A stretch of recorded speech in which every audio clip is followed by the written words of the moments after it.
Good morning friends, अरु legal academy में आपका बहुत बहुत स्वागत है।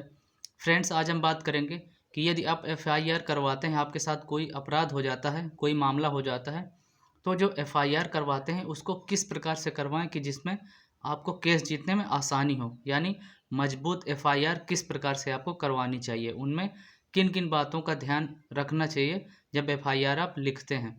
तो फ्रेंड्स, एफआईआर सीआरपीसी की धारा 154 के अंतर्गत यानी 154 सीआरपीसी के सेक्शन के अंतर्गत आप करवा सकते हैं किसी भी जो भी संज्ञेय मामले होते हैं उसमें। तो एफआईआर में किन बातों को लिखना चाहिए इस बारे में बात करते हैं। तो वीडियो स्टार्ट करने से पहले छोटी सी रिक्वेस्ट करूंगा, चैनल पर नए हैं, पहली बार देख रहे हैं तो आप चैनल को सब्सक्राइब करके बेल आइकन प्रेस कर लीजिए, क्योंकि जो भी मैं वीडियो बनाता हूँ उसका नोटिफिकेशन आपको तुरंत मिले। तो चलिए वीडियो को स्टार्ट करते हैं। फ्रेंड्स, एफआईआर से रिलेटेड ये होता है कि एफआईआर कोई भी व्यक्ति करवा सकता है जिसके घर में या रिलेशन में कोई भी गंभीर मामला हुआ है। तो सीआरपीसी की धारा 154 के अंतर्गत कोई भी व्यक्ति एफआईआर रजिस्टर करवा सकता है। यानी जिसको संपूर्ण जानकारी हो उस मामले से संबंधित वो व्यक्ति एफआईआर करवा सकता है, क्योंकि उसमें कई सारी बातें ध्यान रखने योग्य होती हैं। तो जैसे जिसके साथ अपराध हुआ है वो व्यक्ति खुद जाकर थाने में एफआईआर करवा सकता है, या उसका कोई घर का सदस्य या कोई रिलेशन में कोई संबंधी एफआईआर करवा सकता है जिसको अपराध के बारे में संपूर्ण जानकारी है, जो भी मामले के बारे में सारी जानकारी रखता हो, तो वो जाकर करवा सकता है। उसके बाद एफआईआर में किन किन बातों को ध्यान रखना चाहिए फ्रेंड्स। एफआईआर में सबसे पहले जब आप लिखते हैं तो उनमें कई सारी बातें होती हैं जिनको लिखना बहुत ज़रूरी होता है। तो उसमें जब एफआईआर आप करेंगे तो सीआरपीसी की धारा 154 के अंतर्गत आप एफआईआर करवाने का आपको अधिकार है।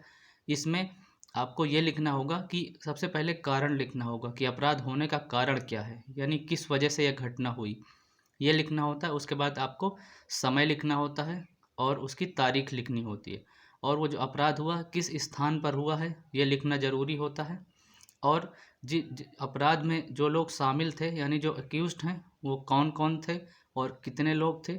और जो मान लीजिए जैसे कोई ए नाम का अपराधी है, एक्यूज्ड पर्सन है, तो ए नाम के एक्यूज्ड ने जो चोट की है किस हथियार से चोट की है और कहाँ पर चोट की है, जिसको चोट लगी है उसको कितनी चोट मारी है, कितनी गंभीर है उसके चोट, इन बातों को लिखना ज़रूरी है। जैसे ए व्यक्ति ने जहाँ पर हथियार से चोट की है वो लिखना है, यानी कई लोग हैं बी सी डी, तो जितने लोग थे उसमें और जिन जिन हथियारों से उन्होंने चोट मारी है व्यक्ति को, वो सारी बातें आपको एज इट इज लिखना है जब आप एफआईआर करवाएंगे। इससे आपकी जो एफआईआर होगी बहुत प्रभावी होगी और आपको केस जीत दिलाने में बहुत मददगार साबित होगी। तो इस प्रकार से आपको लिखना है सारे हथियारों का, जिन हथियारों का यूज़ किया गया अपराध करने में वो सारी जानकारी आपको देनी है, जिससे आपकी जो एफआईआर है बहुत ही प्रभावी रहेगी, केस आपके फेवर में आएगा और आप केस जीत जाएंगे। तो इस तरीके से आपको लिखना है। और जब ये कोर्ट में मामला चले, जिन बातों को आपने लिखा है, जिस प्रकार से लिखा है, वो सारी बातें आपको याद रखनी है, क्योंकि जब कोर्ट में गवाही होगी तो वो सारी बातें एज इट इज जैसे आपने लिखवाई है उसी तरीके से कोर्ट में आपको बयान देना है।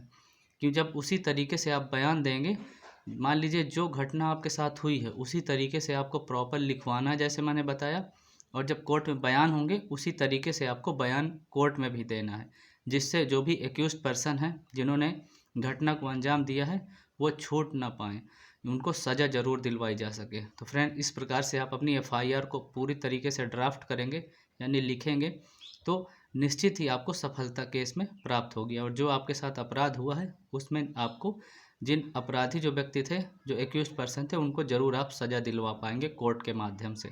तो फ्रेंड्स, आशा करता हूँ जो भी मैंने एफआईआर से रिलेटेड आपको जानकारी दी है कि कौन कौन सी बातें हैं जो बहुत ही ज़रूरी होती हैं एक एफआईआर कॉपी में लिखवाने के लिए, वो सारी बातें आपको बताई हैं। आप इस तरीके से जब भी आपके साथ कोई मामला होता है आपके रिलेशन में या आपके साथ, तो आप इस तरीके से एक मजबूत एफआईआर आप रजिस्टर करवा सकते हैं, जिसके लिए आपको कोर्ट में केस जीतने में बहुत ही आसानी होगी और आप कोई केस को जीत जाएंगे। तो फ्रेंड्स, आशा करता हूँ जो भी मैंने एफआईआर से रिलेटेड आपको जानकारी दी है आपको ज़रूर पसंद आएगी। आप मेरे चैनल से जुड़े रहिए और चैनल को सब्सक्राइब करके बेल आइकन प्रेस कर लीजिए, और जो भी लॉ बैकग्राउंड से हैं उनको आप वीडियो को ज़्यादा से ज़्यादा शेयर कीजिए और लाइक बटन प्रेस कर लीजिए। फ्रेंड्स, आज के लिए इतना ही। बहुत बहुत धन्यवाद। Stay connected and thank you so much watching for this video and जय हिंद।